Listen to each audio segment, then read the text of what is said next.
Riprendiamo allora i lavori con una relazione storia sociale del notariato, a quanto deduco, diciamo, dal titolo, Les poids des notaires au XVIe siècle au sein de la bourgeoisie de Sion, petite ville des Alpes valaisannes, no? Di Chantal Amand-Doublier e Janine Duchesne-Feyard.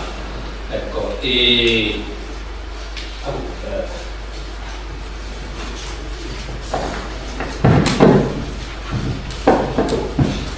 merci.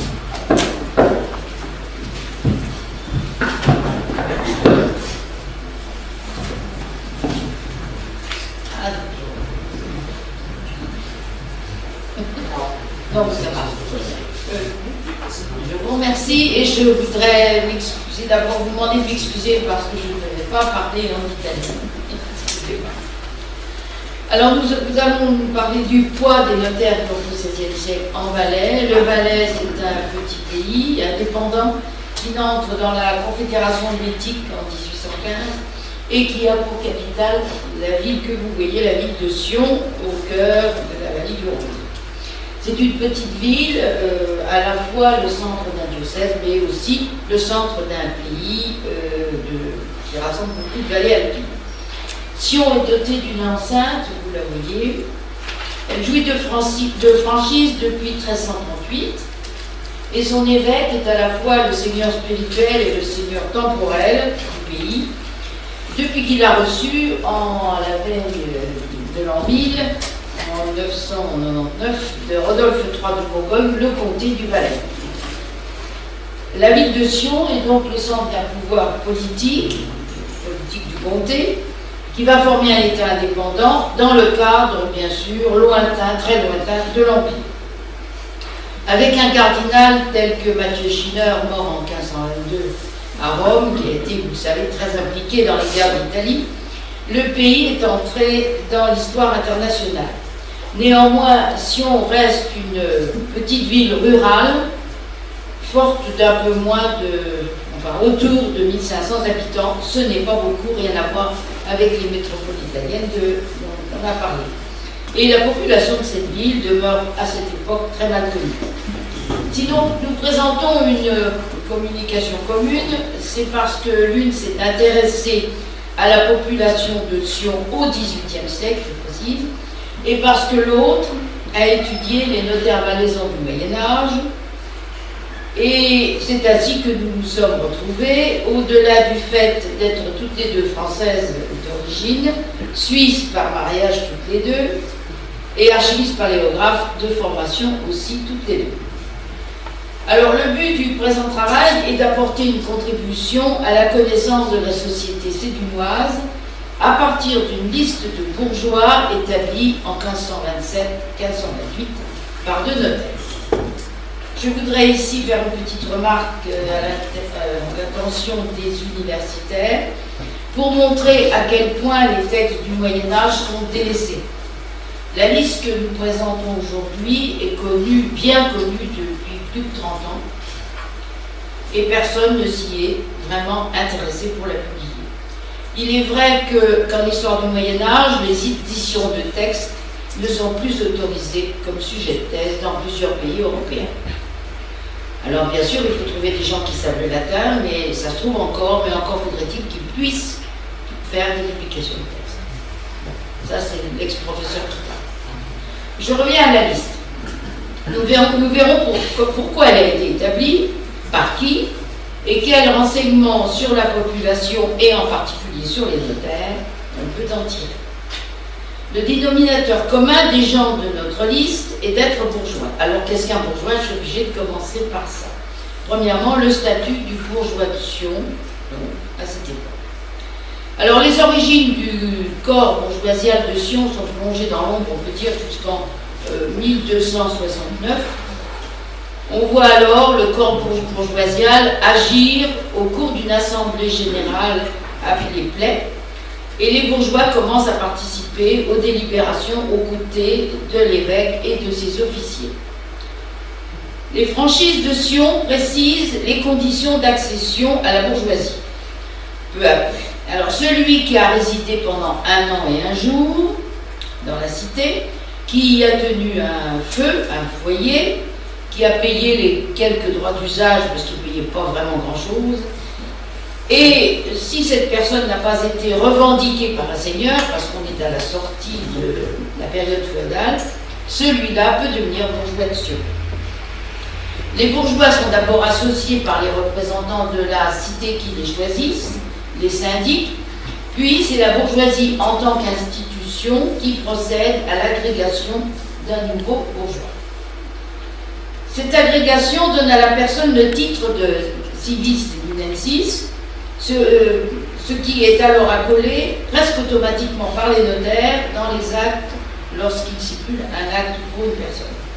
Ce titre est un marqueur d'identité de la personne et qui fait d'ailleurs oublier son ancienne origine. Nous verrons après. Le nouveau bourgeois prête un serment. Il jure d'être fidèle et loyal à l'évêque et à l'évêché et à la communauté de Sion.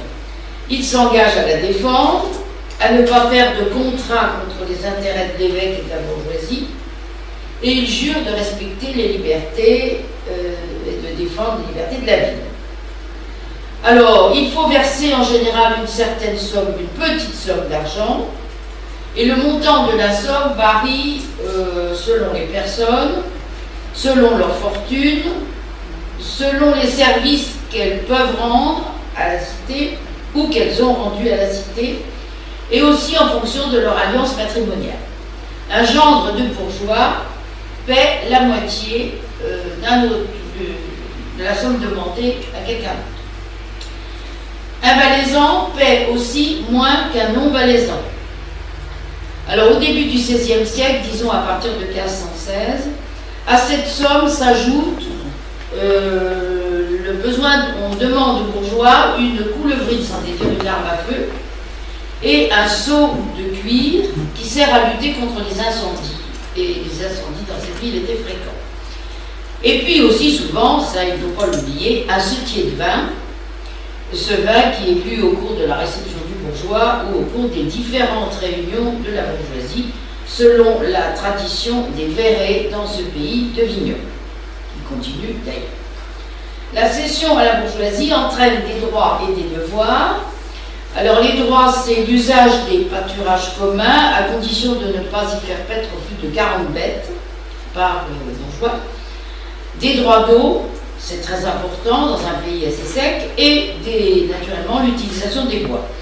Le nouveau bourgeois est un homme libre, considéré comme un homme libre, il dispose librement de ses biens, naturellement selon les coutumes du pays.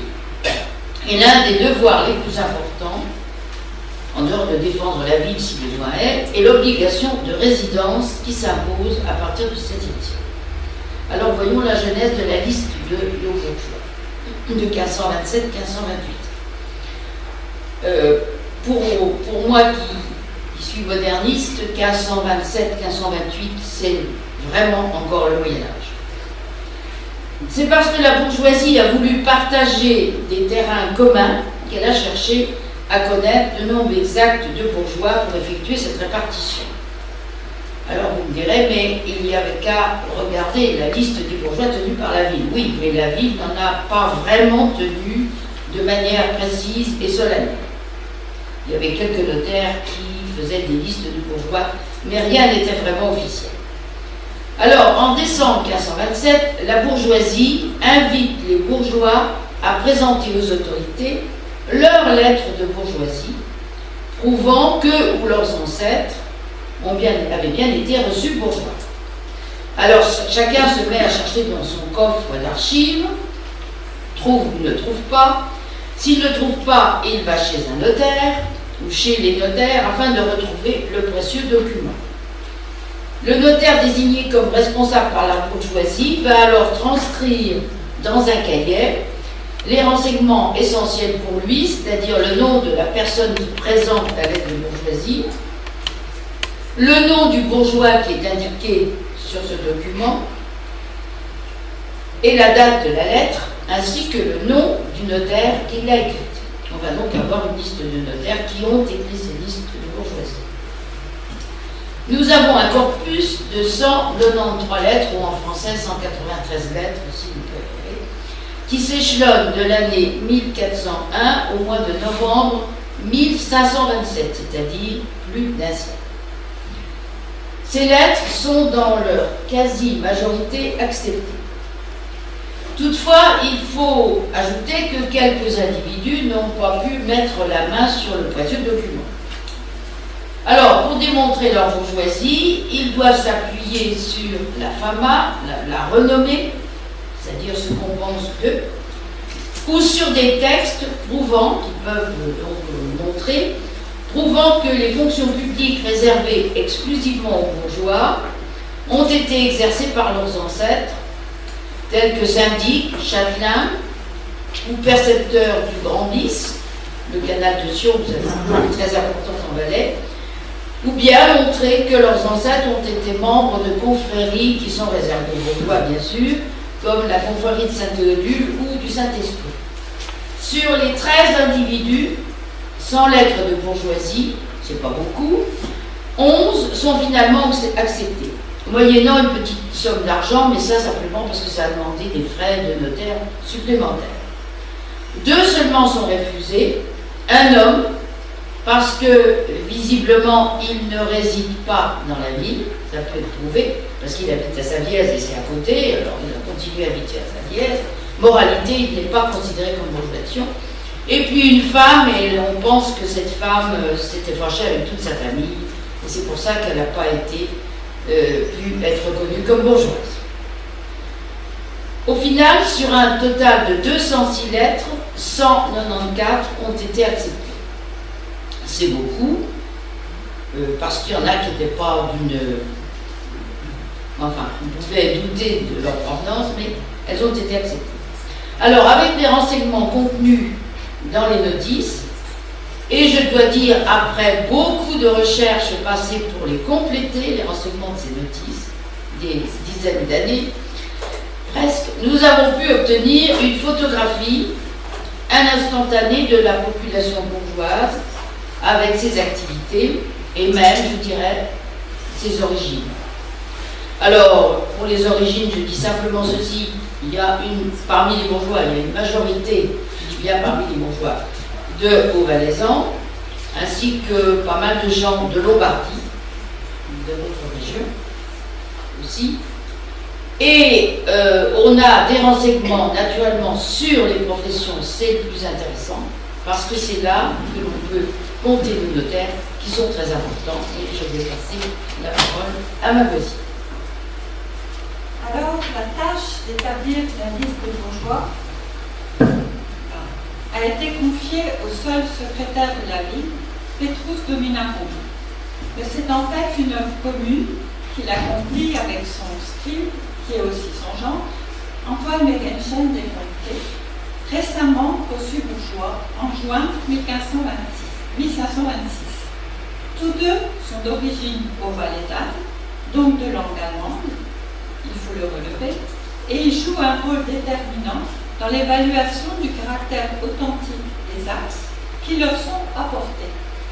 C'est pourquoi ils ont relevé les principales marques d'authentification des lettres de bourgeoisie, à savoir, ce qui nous intéresse, les noms des notaires qui les ont souscrites et le sceau de la ville qui est apposé au document. Premièrement, ces rédacteurs des lettres de bourgeoisie, datés de 1401 à 1527, forment un premier groupe de 25 notaires. Soulignons le rôle particulier de Petrus Dominarum. À cheval sur les 2 siècles, il a rédigé 96 lettres à lui seul, auxquelles s'ajoutent 3 lettres écrites conjointement avec son scribe. Petrus Dominarum connaît une longue carrière avec plus de 45 années d'activité notariale. Cela lui a permis de renforcer le poste de secrétaire de la ville qu'il détient depuis 1495. On connaît le cahier des charges d'un secrétaire de la ville. En janvier 1414, ce cahier a été précisé. Le secrétaire est élu par les syndics et il est tenu d'assister aux assemblées et de mettre par écrit toutes les décisions prises. Il doit aussi enregistrer les lettres de bourgeoisie dans un libère Communis Civitatis, lequel ne nous a pas été conservé pour le XVe siècle, si vraiment il a été tenu. Si l'on considère le nombre de lettres écrites par chaque notaire, mis à part Petrus Dominarum, on constate de fortes disparités. 11 notaires n'ont écrit qu'une seule lettre, produite en 1528.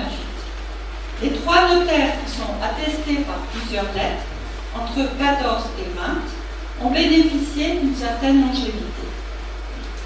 Dans les minutiers de certains de ces notaires, nous avons pu effectivement retrouver quelques réceptions de bourgeois. Ici, vous avez la plus ancienne correspondant à une entrée de la liste de 1527-28. Elle date de 1401 et elle est contenue dans un registre de notaires. Quant à Petrus Dominarum, c'est à partir de lui que se constituent vraiment les archives de la bourgeoisie de Sion. Il fait preuve de grande rigueur dans la tenue de ses registres, en distinguant premièrement les actes de sa clientèle privée, deuxièmement les affaires de la bourgeoisie, troisièmement celles du chapitre cathédral de Sion, dont il est aussi le chancelier, pratiquant ainsi un cumul des tâches à des postes clés dans la ville de Sion. On ne connaît pas son rôle auprès de l'époque, à cause de la perte des archives épiscopales lors de l'incendie de 1488. Deuxièmement, à côté de ces notaires, qui sont donc les rédacteurs des lettres, sur plus d'un siècle, la liste nous fournit les noms de notaires présentant une lettre de bourgeoisie. De fait, ce sont 24 notaires, intitulés comme tels, qui présentent des lettres de bourgeoisie en 1528. Parmi eux, la moitié montrent leurs propres lettres, c'est-à-dire celles qu'ils ont reçues. Cela prouve ou bien que leur agrégation est toute récente, ou bien c'est parce que ce sont des fils naturels et ils ne peuvent pas prétendre à la bourgeoisie de leur père qui est transmise seulement aux enfants légitimes. L'agrégation la plus ancienne dans cette catégorie est celle de Petrus Dominarum, reçu bourgeois en 1495, au moment où il devient secrétaire de la ville. Donc on voit que la ville a besoin de notaires et que ce notaire est tout de suite promu secrétaire de cette ville. À ces bourgeois apportant leurs propres lettres s'ajoutent ceux dont la bourgeoisie remonte à leur père ou à leur grand-père, et aussi des notaires qui se font représenter par quelqu'un de leur famille. C'est donc une trentaine de notaires vivant en 1528 qui s'ajoutent à notre corpus initial de 25 notaires. Tous sont bourgeois de Sion, sauf 2, et ils ne représentent de loin pas l'ensemble des notaires actifs à Sion pendant tout le 15e et le début du 16e siècle. Extraordinaire est le cas du notaire Maurice de Lovina. Attardons-nous sur lui car il est significatif. Il a perdu la lettre de son ancêtre, il doit donc s'appuyer sur la fama qui le tient pour bourgeois de Sion. Il avance le fait qu'il a été syndic de la ville, charge que seul un bourgeois peut remplir, et il dit se rattacher à un certain relais de Lovina, bourgeois et clerc de Sion, ça veut dire secrétaire de cette ville. Il se pose simplement comme son héritier et il nous a fallu reconstituer son arbre généalogique.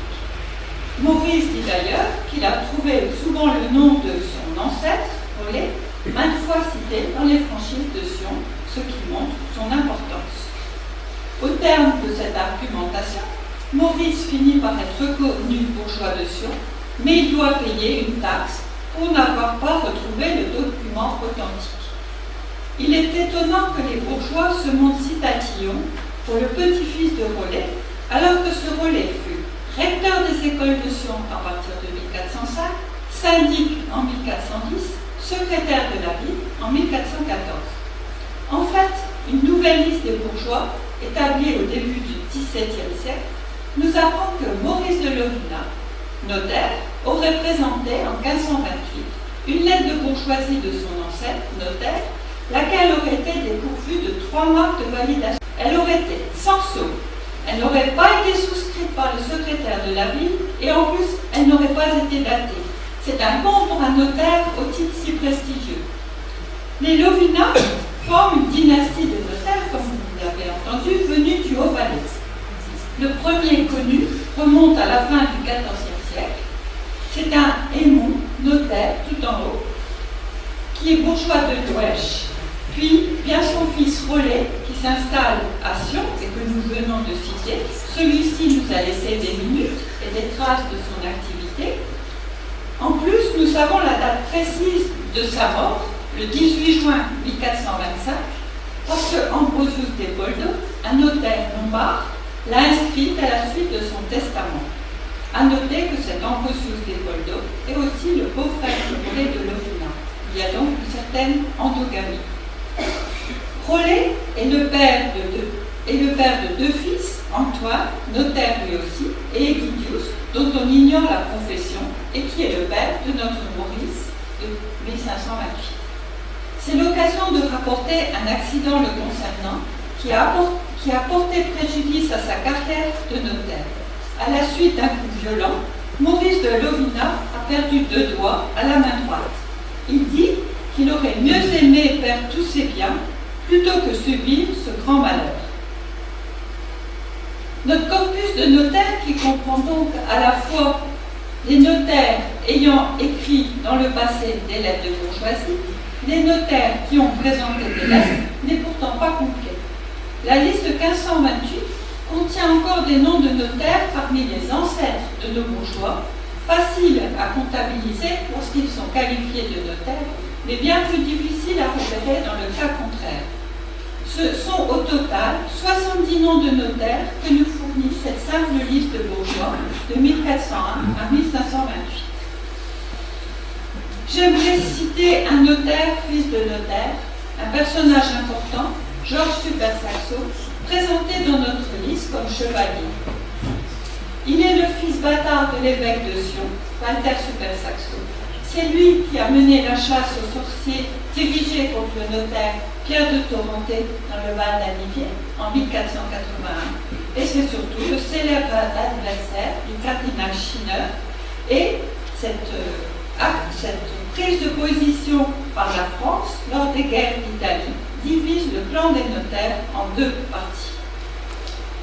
La liste 1528 montre donc la force d'attraction de la ville qui concentre les hommes de l'Écrit, lesquels obtiennent le titre de bourgeois de Sion et cumulent les tâches liées à l'écrit et à la pratique du droit. Les notaires sont régulièrement choisis pour exercer les fonctions de syndic et au moins une trentaine de nos notaires dans notre liste ont été syndics au cours de leur carrière. La bourgeoisie a besoin de leurs compétences pour défendre ses droits, pour gérer ses biens, percevoir des innombrables redevances et pour mettre à jour les reconnaissances de biens. Donnons rapidement quelques enseignements tirés de l'analyse de notre corpus. L'origine de ces notaires est intéressante à connaître, puisque la frontière des langues s'est déplacée d'est en ouest, à l'intérieur du Valais, les langues parlées par les habitants étant l'allemand et le franco-provençal, tandis que la langue écrite des notaires est le latin. Ce processus de germanisation de la ville de Sion, commencé vers 1400, continue en ce début du XVIe siècle. Sur 49 patronymes différents de notaires, 39 sont des patronymes provenant du Valais, dont 24 pour la partie francophone et 15 pour la partie germanophone. L'élément germanophone est donc bien représenté dans la capitale au niveau notarial, mais il n'est pas dominant. D'ailleurs, dès 1544, les protocoles de la bourgeoisie de Sion sont tenus en allemand. Les patronymes d'origine lombarde, les Bertherénis, les Frigans, les Grelis, les Deorigonibus, les Poldo, les Signetti, quant à eux, reflètent le flux des marchands et des artisans lombards qui viennent depuis la fin du XIIIe siècle en Valais par l'école du Saint-Plon et du Grand Saint-Bernard. Leur activité commerciale et bancaire s'accompagne d'installations définitives et elles ont joué un rôle important dans le développement d'un notariat public indépendant en Valais à partir du XIIIe siècle et lors du XIVe, XVe siècle. Les liens de parenté entre nos notaires manifestent l'existence ou l'amorce de dynasties de notaires. Certaines remontent au XIVe siècle, comme celle des Lovinat, d'autres continuent par-delà le XVIe siècle. Les liens matrimoniaux, quant à eux, montrent, vous l'avez vu, une forte endogamie notariale. Ces alliances renforcent les liens professionnels qui, eux aussi, sont multiples. Formation des uns auprès des autres, association de notaires, fonction publique exercée en même temps, participation aux confréries et appartenance au réseau des bourgeois. En guise de conclusion, on peut affirmer que les notaires forment l'épine dorsale de la population de Sion. En exagérant, on pourrait dire sans notaire, pas de bourgeois. Ils sont reliés à tout un chacun dans la vie, aux riches et aux moins riches, ainsi qu'aux ecclésiastiques et aux différents métiers. Cette liste des bourgeois nous a entraînés toutes les deux dans une étude qui n'est possible que par le croisement de sources documentaires diverses, non homogènes, un vrai casse-tête, dans lesquelles il faut s'immerger et dont il faut s'imprégner. Ces approches nécessitent beaucoup de temps en raison de la masse et de la qualité inégale des informations. Les minutes notariales sont surprenantes, elles recèlent des richesses insoupçonnées, mais en même temps, elles demeurent difficiles à exploiter.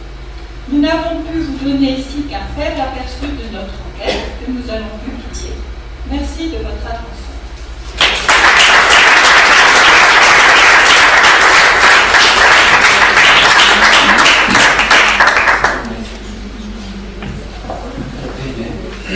Grazie mille. Come avete sentito, appunto, attraverso l'analisi di un solo pure significativo documento, come dire, si può ricostruire attraverso un esempio microstorico appunto molto ben sviluppato il ruolo importante e significativo del centro notarile all'interno di una piccola società di 1000-1500 abitanti, come abbiamo potuto ascoltare. Bene, vedremo poi se c'è qualche richiesta di chiarimento o qualche intervento ulteriore.